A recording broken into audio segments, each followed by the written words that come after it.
Trump యుద్ధోన్మాదం peak స్టేజ్కి చేరుకుంది. నిన్న మొన్నటి వరకు చూస్తే వెనిజులాపై ఆకస్మిక దాడి చేసి మదురోను పట్టుకుపోయినటువంటి ఉదంతం మనం చూసాం. మరి ఇప్పుడేమో ఇంకొక దేశంపై టార్గెట్ పెట్టి, అంటే తాజాగా ఇరాన్పై టార్గెట్ పెట్టారు. అసలు ఆయన ఉద్దేశం ఏంటంటే, ప్రపంచంలో తనకు మించి ఇంకా ఎవరు కూడా తన దరిదాపుల్లో కూడా ఎదుగుదలను సహించేటటువంటి పరిస్థితి లేదు. అందున చైనా లాంటి శత్రు దేశాలుగా భావించేటటువంటి ఆయా దేశాలు ఏమాత్రం కూడా పెరగడానికి వీల్లేదు. చైనాపై ఏదైతే చైనా ఎదగకుండా చేయడం కోసం ఇరాన్పై దాడి చేయడం ఏంటి అని అనుకుంటారా? అదే ఇక్కడ లాజిక్. చైనాకి సంబంధించిన పెట్టుబడులు $100 బిలియన్ కోట్ల యుఎస్ డాలర్లు, బిలియన్ డాలర్లు అక్కడ పెట్టుబడులు కుప్పలు తెప్పలుగా చైనా అక్కడ పెట్టుకుంది. మరి ఆ పెట్టుబడులు పెట్టేసి అక్కడి నుంచి చమురు కానీ ప్రధాన చమురు సరఫరా దిగుమతి చేసుకుంటున్నటువంటి ప్రాంతం ఇరాన్. మరి అక్కడ దాడి చేసి మరి అక్కడి నుంచి కూడా భారత్కు చమురు దిగుమతులు భారీగానే ఉన్నాయి. మరి ఇరాన్ ఒక్క చోట దెబ్బతీస్తే అమెరికా అనుకున్నట్టు అనుబంధ దేశాలన్నీ కూడా ఒక్కసారిగా తనదారికి వస్తాయని భావించి ఇప్పుడు ఇరాన్ను టార్గెట్ చేసి, ఇరాన్లో ఏదైతే ప్రజలు ఆ ప్రభుత్వాన్ని కోరుకోవడం లేదని, ఏదైతే అక్కడ ప్రజలకు సంబంధించినటువంటి వెసులుబాట్లు ఏమీ కల్పించలేనటువంటి దుర్భర పరిస్థితుల్లో ఖమేనీ ప్రభుత్వం ఉందని అక్కడ రూఢీ చేసేటందుకు ఆయన ఆయా దేశంపై దాడి చేస్తారంటున్నారు. అయితే ఇరాన్ అంత చిన్న దేశమేమీ కాదు.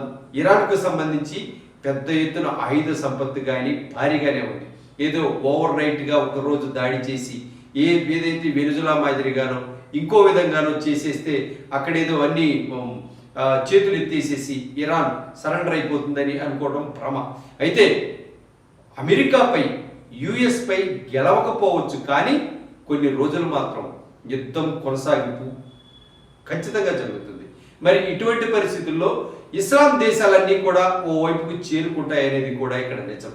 అయితే యుఎస్ నుంచి ట్రంప్ భావిస్తున్నట్టుగా ఇస్లామిక్ దేశాలన్నీ కూడా స్తబ్దుగా ఉంటాయి. ఏదైతే ఇరాన్పై దాడి చేస్తే, ఇరాన్పై తాను యుద్ధం చేస్తే మిగిలిన దేశాలన్నీ కూడా సరెండర్ అయిపోతాయి. ఏదైతే మనం బరిలోకి దిగితే ఇంకో దేశాలు ఏవి కూడా రావు, ఇటువైపు కన్నెత్తి చూడవు. అయితే ఇరాన్ను తొందరగానే హస్తగతం చేసుకోవచ్చు అనేటటువంటి దురాలోచనతో ట్రంప్ ఉన్నటువంటి పరిస్థితి. మరి అయితే కనుక చైనా ఊరుకుంటుందా? రష్యా ఊరుకుంటుందా? అలాగే ఇంకొక అడుగు ముందుకేస్తే భారత్ కూడా ఊరుకునేటటువంటి పరిస్థితి లేదు.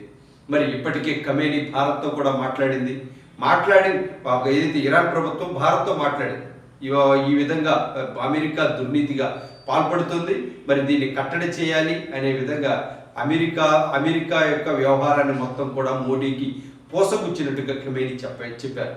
మరి దీనిపై భారత్ కూడా ఒక నిర్ణయం తీసుకునేటువంటి అవకాశం ఉంది. మరి ఓవైపు ఇస్లామిక్ కంట్రీస్ కూడా ఇదే అంశంపై చాలా సీరియస్గా ఉన్నాయి.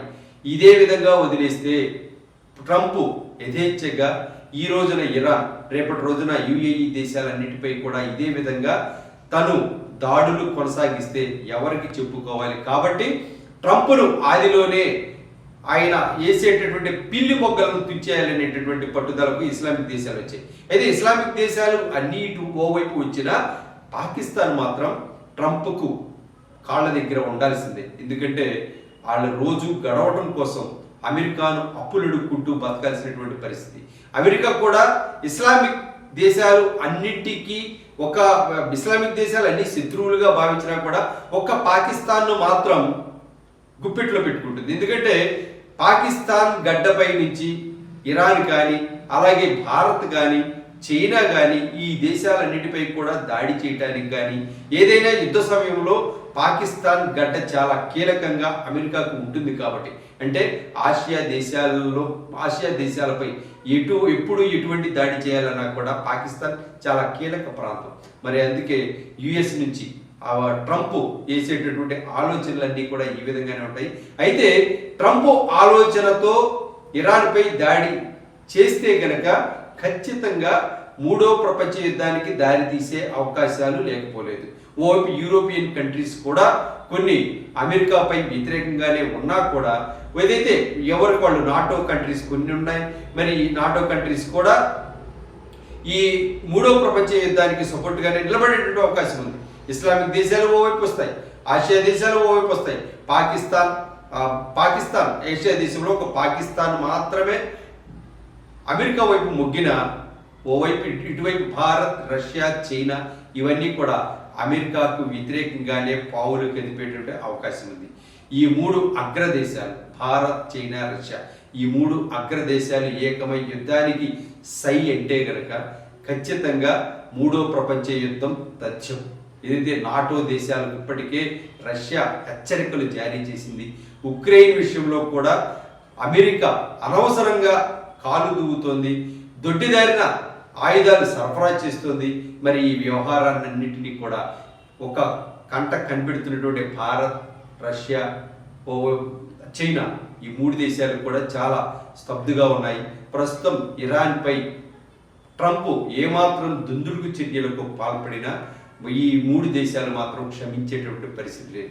ఈ మూడు దేశాలు అడుగు పెడితే యుద్ధంలో ఖచ్చితంగా మూడో ప్రపంచ యుద్ధం తథ్యం.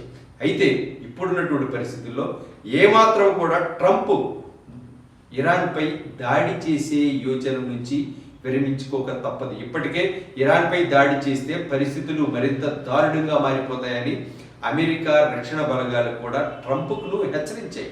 మరి దీంతో ఒక అడుగు వెనకేసినట్టుగా సమాచారం. మరి ఏది ఏమైనా ప్రస్తుతం ఉన్న పరిస్థితుల్లో ఇరాన్లో పరిస్థితి కూడా ఏమంత బాలేదు.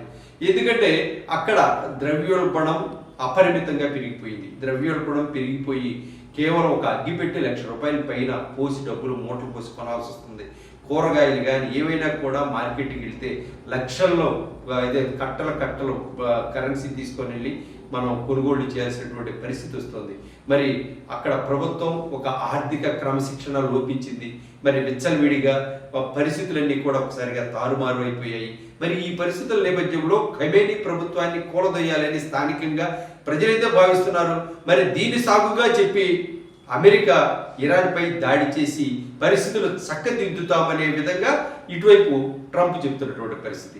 మరి ఏది ఏమైనా దాడుల రూపంతోనే ప్రభుత్వాలని చేతుల్లో పెట్టుకుంటాం, దేశాలను హస్తగతం చేసుకుంటాం అనే విధంగా ట్రంప్ వెళ్లే వైఖరికి ప్రపంచ దేశాల నుంచి ఎక్కడా కూడా మద్దతు లేదు.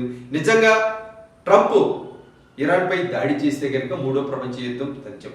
కానీ ఇప్పుడున్నటువంటి పరిస్థితుల్లో ట్రంప్ ఏదో దుందుడుకుగా హెచ్చరికలు జారీ అయితే చేస్తున్నారు, కానీ ప్రస్తుతం యుద్ధం చేసే పరిస్థితులు కానీ ఏదైతే ఇరాన్పై దాడి చేసేటటువంటి వెసులుబాట్లు కానీ ట్రంప్కు ఏమంత సులువుగా దొరుకుతాయనేటటువంటిది ఆలోచించుకోవాల్సిన విషయం.